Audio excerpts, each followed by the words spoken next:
Now raise your mugs to learned minds, to scrolls and candlelight, to mages wise with ancient words who bend the stars at night. But this one here had brilliance bright, a gift both rare and strong.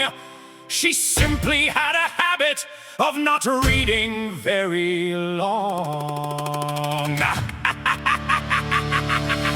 Hey!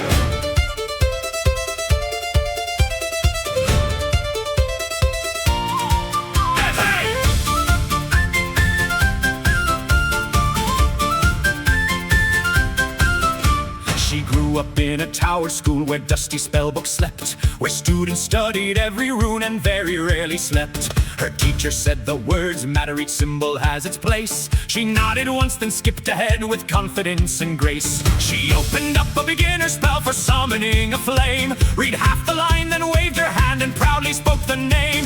A candle lit, a curtain screamed, the classroom filled with smoke, and every chair began to dance while one old bookshelf spoke. I read most of it, enough to get the gist. The middle looked repetitive, the ending won't be missed. I read most of it. The important parts were clear. If the spell goes wrong, just duck real fast and pretend you meant it here. The runes are getting blurry. The room is getting hot. I read most of it, my friends, and most is quite a lot. At 14 years she took a test to turn one stone to gold. The master said, read carefully, do exactly as you're told. She read the first instruction line, the second made her yawn. The third said, never skip this part, but by then she had gone on. She tapped the stone, she spoke the phrase with scholarly delight. The stone became a pigeon wearing boots of shining white.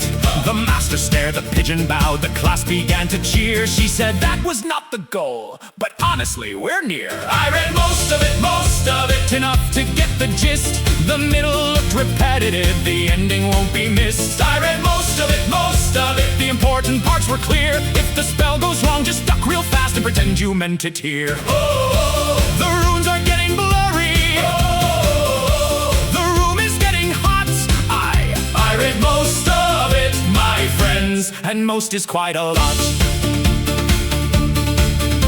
She tried a spell of feather fall from chapter 23. Read float with grace upon the air and skip the rest with glee.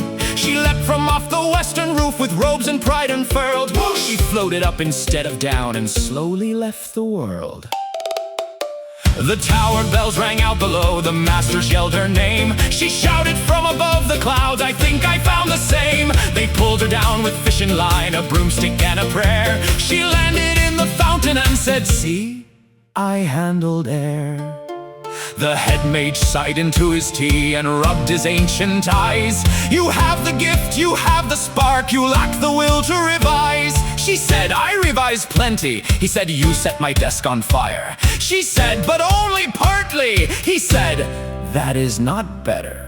For her final trial she stood alone before the tower flame, a spell to shield the village walls and earn her mage-born name.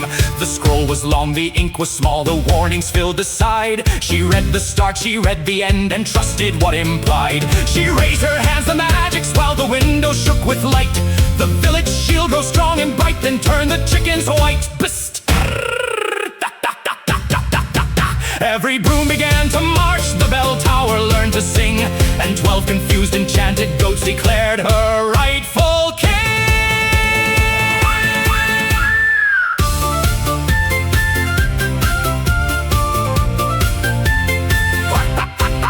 I read most of it, enough to get the gist. The middle looked repetitive, the ending won't be missed. I read most of it, the important parts were clear. If the spell goes wrong, just duck real fast and pretend you meant it here. The runes are getting blurry.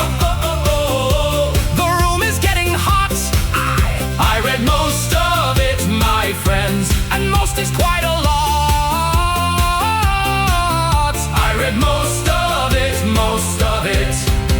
The magic still came through. If half a spell can save the day, then half a page will do. They gave her robes, a travel pack, a wand with safety charms, a note that read, "You're brilliant, dear, but cause us great alarms. Go find a life beyond these walls where trouble needs your spark. And please, for all the gods above, read past the warning mark."